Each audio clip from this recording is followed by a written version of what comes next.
Hello दोस्तों, स्वागत है आपका द लीडर्स की इस क्लास में। मेरा नाम है आशीष सिंह और आज की क्लास में हम 1857 का विद्रोह इसे समझेंगे। तो हुआ क्या कि 1857 से पहले 1757 में ही ईस्ट इंडिया कंपनी एक राजनीतिक शक्ति का रूप लेने लगी थी और धीरे धीरे भारत के एक बड़े हिस्से में व्यापार, सेना, शासन सब इसके अधीन हो गए थे। 10 मई 1857 आते आते एक विद्रोह शुरू होता है जिसमें मेरठ के सैनिक जो थे वो विद्रोह कर देते हैं और कुछ ही घंटों में ये विद्रोह जो है वो दिल्ली पहुंच जाता है और बहादुर शाह जफर को नेता घोषित कर देता है। लेकिन आप एक बात सोचिए कि क्या इसकी शुरुआत वास्तव में 10 मई 1857 को ही हुई थी? क्या सच में इसका कारण सिर्फ जो हमें पता है तात्कालिक कारण के तौर पे कि चर्बी वाले कारतूस प्रयोग करने लगे थे, क्या वही एकमात्र कारण है? अगर ऐसा होता तो ये शासक, जमींदार, तालुकेदार या किसान, आम जनता ये सब इसमें सक्रिय रूप से भाग क्यों ले रहे थे? आज हम इसे सिर्फ एक घटना के तौर पे नहीं समझ रहे हैं, आज हम इसे एक पूरी प्रोसेस के तौर पे समझेंगे ताकि ये आपको आसानी से दिमाग में बैठ जाए, आप अपने सवालों को हल कर पाएँ, आप अच्छे से अच्छा मार्क्स यहाँ पे उठा पाएँ। तो हम इसी सोच के साथ इस क्लास को शुरू कर रहे हैं। लेकिन उससे पहले आप चैनल को सब्सक्राइब करना ना भूलें और बेल आइकन को भी दबाएँ ताकि आपकी क्लास की जानकारी जो है वो आपको समय पर मिलती रहे। तो सबसे पहली बात यह है कि 1857 का विद्रोह जो है वो प्रथम स्वतंत्रता संग्राम के रूप में माना जाता है। ये केवल एक सैनिक विद्रोह नहीं था बल्कि विदेशी शासन के विरुद्ध भारतीयों का पहला व्यापक स्वाधीनता आंदोलन था। अब ये कैसे था, इसी चीज़ को आज हम यहाँ पे समझेंगे। तो अगर हम इसमें देखें तो 10 मई 1857 को मैंने अभी बताया आपको कि ये विद्रोह जो है वो शुरू हुआ। इसमें सभी वर्गों का लगभग जो है वो इसमें योगदान रहा। इसमें ब्रिटिश ईस्ट इंडिया कंपनी की नींव को हिला दिया था और भारत के स्वतंत्रता आंदोलन की मजबूत आधारशिला रखी थी। ये विद्रोह खुद में सफल नहीं हुआ था, पर इसने आने वाले समय में विद्रोह कैसे किया जाएगा, आने वाले समय में स्वतंत्रता कैसे प्राप्त की जाएगी, इस बात के लिए एक रास्ता जो है वो शेष भारतीयों को दिखा दिया था कि ऐसे जो है आपको चलना होगा जिससे आपको इस देश में स्वतंत्रता प्राप्त होगी। अब इसके हम कारणों को देखते हैं। सबसे पहले कि कुछ तात्कालिक कारण थे इसके पीछे। क्या था कि एनफील्ड राइफल की कारतूसों में गाय और सुअर की चर्बी जो थी उसके होने की अफवाह फैल गई थी और पहले कारतूसों को आपकी जो कारतूसों का कवर होता था उसे आपको अपने दांत से खींच के फेंकना होता था। उसके बाद कारतूस उसमें बंदूक में आपको भरना पड़ता था, राइफल में आपको भरना पड़ता था। इससे क्या होता था, इससे ये हुआ कि इसमें गाय और सुअर की चर्बी है, तो ये जो है वो हिंदुओं की और मुसलमान सैनिकों दोनों की ही भावनाओं को आहत कर रहा था। दूसरी चीज़ थी कि सैनिकों के साथ भेदभाव होता था। सेना जो थी वो एक भारतीयों में एक स्थायी वेतन का एक आधार था, ठीक है। और इसमें क्या हो रहा था कि जो अंग्रेज सैनिक थे उनको भारतीयों के मुकाबले ज़्यादा वेतन मिलता था। पदोन्नति में भी भारतीयों को एक निश्चित जो है वो स्थान तक पहुंचाया जाता था, उसके बाद उनकी पदोन्नति भी नहीं होती थी। उसके बाद थी विदेशों में सेवा, समुद्र पार सेवा। तो भारत में जो हिंदू धर्म उस समय की मान्यता थी कि समुद्र पार या जो जाना है, जो विदेश जाता है, वो अपने धर्म को भ्रष्ट कर देता है। क्योंकि धर्म को भ्रष्ट कैसे कर देता होगा, क्योंकि वहाँ पे खाने से लेके पहनावे तक की समस्या आती होगी, इसलिए मान्यता थी कि वो धर्म को भ्रष्ट कर देता है। उसके अलावा क्या था, भारतीय सैनिकों की पदोन्नति में भेदभाव था। 29 मार्च 1857 को मंगल पांडे ने बैरकपुर में एक विद्रोह किया था। उस विद्रोह की आधार जो था वो ये चर्बी वाले कारतूस ही माने जाते हैं। 10 मई 1857 को ये विद्रोह जो था वो मेरठ में भी शुरू हो चुका था। अब इसके हम लोग देखेंगे कि मुख्य कारण क्या है। मुख्य कारणों की अगर हम बात करें तो इसका मुख्य कारण जो थे, जो लंबे समय से चले आ रहे थे, वो थे पहला राजनीतिक कारण जिसमें लैप्स का सिद्धांत था, सहायक संधि थी, देशी राज्यों को हड़पा जा रहा था। लैप्स का सिद्धांत मैंने कल की क्लास में आपको क्लियर किया था, सहायक संधि भी मैंने आपको समझाई थी। उसके बाद अगर हम देखें तो आर्थिक कारण भी थे। कुछ आर्थिक कारण थे जैसे कर, देशी उद्योगों का खत्म हो रहे थे, किसान और कारीगरों का जो है वो शोषण हो रहा था। सामाजिक आर्थिक कारण थे कुछ, जिसमें ईसाई मिशनरियों की गतिविधियां थी जो धर्म में हस्तक्षेप के तौर पे ली जा रही थी।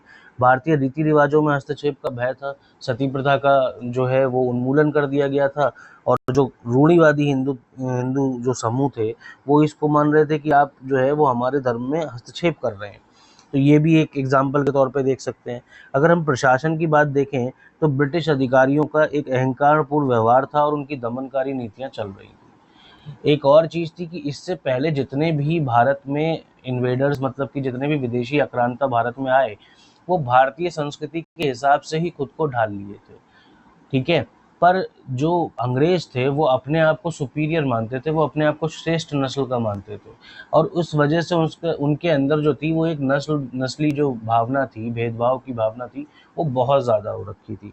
तो ये एक समस्या थी। आगे बढ़ते हैं, आगे देखते हैं हम विद्रोह का प्रसार हुआ कहाँ का। तो विद्रोह के प्रसार की बात हम करते हैं तो 10 मई 1857 को मेरठ में इस विद्रोह की शुरुआत होने के बाद ये विद्रोह जो था वो धीरे धीरे फैलना शुरू हो गया। 11 मई को ये विद्रोह जो था वो दिल्ली पहुंच गया, और बहादुर शाह सेकंड जो मुगल बादशाह थे उन्हें भारत का सम्राट और विद्रोह का नेता घोषित कर दिया गया। दिल्ली का जो शस्त्रागार था उसे इन भारतीय सैनिकों ने लूट लिया। और उसके बाद हम देखें तो ये मेरठ से फिर पहुंचा दिल्ली। दिल्ली के बाद जो स्पेशल हम ध्यान रखने की जगह है उसमें आता है वो है आपका कानपुर। तो कानपुर में देखें तो कानपुर में नाना साहब जो थे वो मराठा पेशवा बाजीराव सेकंड के दत्तक पुत्र थे। इनको पेंशन के लिए यहाँ कानपुर का पेंशन देकर जो है वो बिठूर में स्थापित कर दिया गया था। फिर इन्होंने भी विद्रोह का नेतृत्व किया। लखनऊ की बात करें तो लखनऊ में बेगम हजरत महल थी, ठीक है। और बेगम हजरत महल जो थी वो जो अब्दस्त नवाब थे वाजिद अली शाह उनकी बेगम थी। ये चाहती थी कि इनके बेटे को जो है वो नवाब की जगह पे दूसरा नवाब घोषित किया जाए। बरेली में देखें तो बरेली में खान बहादुर खान थे। झांसी में देखें तो हम सबको ही पता है और गर्व की बात है कि रानी लक्ष्मीबाई वहाँ से भारतीयों को नेतृत्व दे रही थी। फैज़ाबाद की देखें तो फैज़ाबाद में मौलवी अहमदुल्ला शाह थे, तो मौलवी अहमदुल्ला शाह जो हैं वो फैज़ाबाद में करते हैं। झांसी, कालपी और ग्वालियर जो जगह हैं यहाँ तांत्या टोपे थे। तांत्या टोपे जो थे वो नाना साहब के प्रमुख सेनानी भी रहे हैं, प्रमुख कमांडर इन चीफ भी थे। तांत्या टोपे का एक और चीज़ है जो सवाल के तौर पर बार बार पूछा जाता है, वो ये है कि तांत्या टोपे का वास्तविक नाम क्या था। तो तांत्या टोपे का वास्तविक नाम जो था वो था रामचंद्र पांडुरंग, ठीक है। रामचंद्र पांडुरंग इनका वास्तविक नाम था। उसके बाद हम देखते हैं बिहार में। तो बिहार में आरा जो जगह है वहाँ पे कुंवर सिंह जो थे वो विद्रोहियों को नेतृत्व प्रदान कर रहे थे। कुंवर सिंह जो हैं वो आरा के जमींदार थे। 80 वर्ष की उम्र में इन्होंने विद्रोहियों को जो है वो नेतृत्व प्रदान किया, और बहुत जगह पर खासकर से आजमगढ़ में इन्होंने अंग्रेज सेना को हरा दिया था। राजस्थान, मध्य भारत, तो इस हिसाब से अगर हम देखें तो उत्तर और मध्य भारत दोनों ही जगह पर ये विद्रोह जो था वो पूरी तरीके से फैल चुका था, ठीक है। आगे देखते हैं इसमें क्या है। अब यहाँ हम इसे मानचित्र में देखें तो मानचित्र में देखिए मेरठ है, दिल्ली है, बरेली है, कानपुर है, अवध है, ग्वालियर है, झांसी है, आरा है, फैज़ाबाद है, जगदीशपुर है। इन सभी जगहों पे विद्रोह जो था वो पूरी तरीके से फैल चुका था। अब इसकी कुछ प्रमुख घटनाओं को हम देखते हैं। इसकी जो प्रमुख घटनाएं हैं वो ये हैं कि 10 मई 1857 को इसकी शुरुआत होती है। 11 मई को ये दिल्ली पहुंच जाता है। मई जून 1857 में विद्रोह का उत्तर भारत में व्यापक प्रसार हो चुका होता है। जून 1857 में कानपुर में नाना साहब इसे नेतृत्व प्रदान करते हैं। जून जुलाई 1857 में लखनऊ में बेगम हजरत महल का नेतृत्व होता है। रानी लक्ष्मीबाई झांसी के लिए लड़ रही होती हैं और कुंवर सिंह बिहार में गुरिल्ला युद्ध चला रहे होते हैं। सितंबर 1857 में दिल्ली पर सबसे पहले कब्जा वापस हो जाता है। तो अगर ये सवाल पूछा जाता है, और ये पूछा भी गया है, पहले भी पूछा जा चुका है, ये शायद राजस्व निरीक्षक का एक पेपर हुआ है, उसमें ये एक सवाल पूछा गया था कि जो सबसे पहले अंग्रेजों ने वापस कब्जा किया वो किस क्षेत्र में किया। तो वो सबसे पहला जो कब्जा था वो किया था दिल्ली में, ठीक है। 18 जून 1858 में झांसी पर भी कब्जा हो गया। झांसी पे रानी लक्ष्मीबाई जो है वो वीरगति प्राप्त करती हैं। जो कर्नल ह्यूरोज था, ठीक है, माफ़ कीजिएगा, जो कर्नल रानी के सामने जो लड़ रहा था वो था कर्नल ह्यूरोज, ठीक है।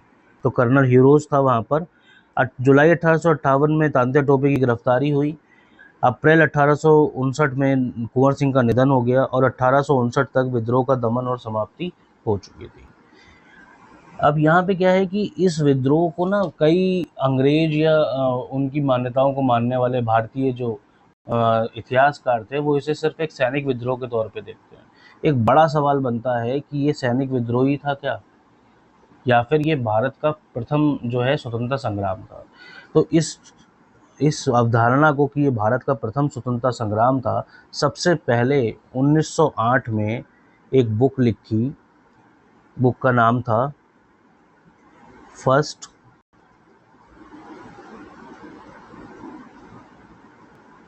वॉर ऑफ इंडियन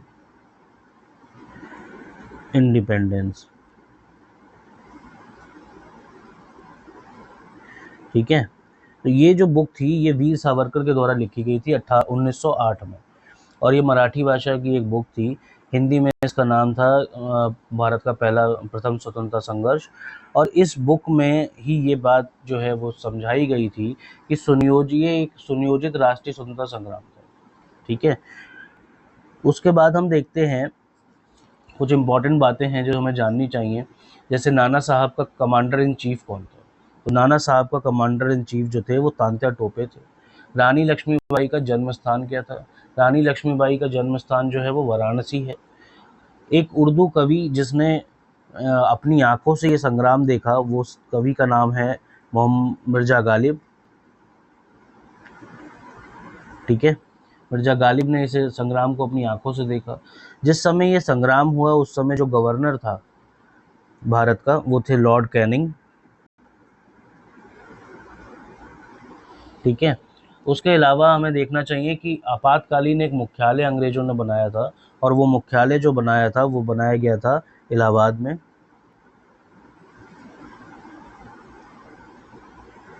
ठीक है। उसके अलावा विद्रोह को जो सरकारी इतिहासकार द्वारा लिखा गया, उन सरकारी इतिहासकार का नाम था एस.एन. सेन। क्या नाम था? एस.एन. सेन, ठीक है। इनके द्वारा इसे लिखा गया। विद्रोह के बाद जो सेना का पुनर्गठन था उसके लिए जो आयोग गठित किया गया, उस आयोग का नाम था पील आयोग, ठीक है। अंग्रेजों ने सबसे पहले जैसे कब्जे में लिया वो दिल्ली थी, और कानपुर की एक नर्तकी जिन्होंने विद्रोह में अपना योगदान दिया उनका नाम था बेगम अजीनन, ठीक है। तो अब इसको विद्रोह का स्वरूप देख लें तो ये सैनिकों के साथ साथ जनता के बीच में भी फैला। हिंदू मुस्लिम एकता का एक अच्छा उदाहरण यहाँ पे देखने को मिला। विद्रोह का लक्ष्य विदेशी शासन को समाप्त कर स्वदेशी शासन को स्थापित करना था। कई स्थानों पर समांतर सरकारों की भी स्थापना हुई थी। अब विद्रोह की असफलता के कारण अगर हम देखें तो क्यों असफल हो गया ये विद्रोह? इसमें जो विद्रोह असफल होने का कारण था वो ये था कि एक संगठित नेतृत्व का अभाव था। आधुनिक हथियारों और संसाधनों की कमी थी। कई भारतीय रजवाड़ों का ब्रिटिश के साथ दिया, जैसे हैदराबाद हो गया, ग्वालियर के सिंधिया हो गए, पटियाला हो गया। इन लोगों ने जो है वो ब्रिटिश शासन वर्ग का जो था वो साथ दे रहे थे। विद्रोह का क्षेत्र सीमित था, और ब्रिटिशों की रणनीति जो थी वो दमन और विश्वासघात की रही, ठीक है। इस वजह से ये विद्रोह जो है वो असफल हो गया। आगे देखते हैं इसके क्या परिणाम हुए और क्या प्रभाव निकले। परिणाम और प्रभाव की बात करें तो 1858 का जो भारत शासन अधिनियम है वो इस विद्रोह के अधीन ही पारित हुआ था। ईस्ट इंडिया कंपनी का शासन खत्म हो गया और अब शासन जो था वो ब्रिटिश क्राउन के हाथ में चला गया। भारत सचिव का एक पद बनाया गया, 1858 के एक्ट में ही बनाया गया भारत सचिव का पद। सैनिकों की संख्या घटाई गई और भारतीयों की भर्ती नीति में भी बदलाव किया गया। रजवाड़ों से जो है मित्रता की नीति अपनाई गई। प्रशासनिक और कानूनी सुधार किए गए। अब सवाल ये है कि ये विद्रोह सफल तो हुआ नहीं। फिर इस विद्रोह का महत्व क्या है? तो इस विद्रोह का महत्व है कि 1857 के विद्रोह ने इन अंग्रेज़ों को ये एहसास करा दिया कि भारतीयों को आप दबा के नहीं रख सकते। इन्होंने अपनी नीतियों में परिवर्तन करना शुरू कर दिया। इन्होंने सामाजिक कार्य, जो जितने भी सामाजिक नीतियाँ थीं, जिसमें ये परिवर्तन कर रहे थे, उसको बंद कर दिया। ठीक है? दूसरी चीज़ थी कि इसने भारतीयों में स्वतंत्रता की एक चेतना प्रदान की। भारतीयों को ये एहसास हो गया कि अंग्रेज़ अजेय जो माना जाता था अंग्रेज़ों को, वैसा है नहीं। इसने आने वाले राष्ट्रीय आंदोलन जैसे कांग्रेस की स्थापना को एक प्रेरणा प्रदान करी। भारतीय इतिहास में इसे प्रथम स्वतंत्रता संग्राम के रूप में एक गौरवपूर्ण स्थान भी मिला है। तो आज के लिए इतना ही। फिर हम मिलते हैं आपसे जल्दी ही। तब तक के लिए ध्यान रखें अपना, अच्छे से पढ़ाई करें और चैनल को सब्सक्राइब करें, लाइक करें, शेयर करें। धन्यवाद।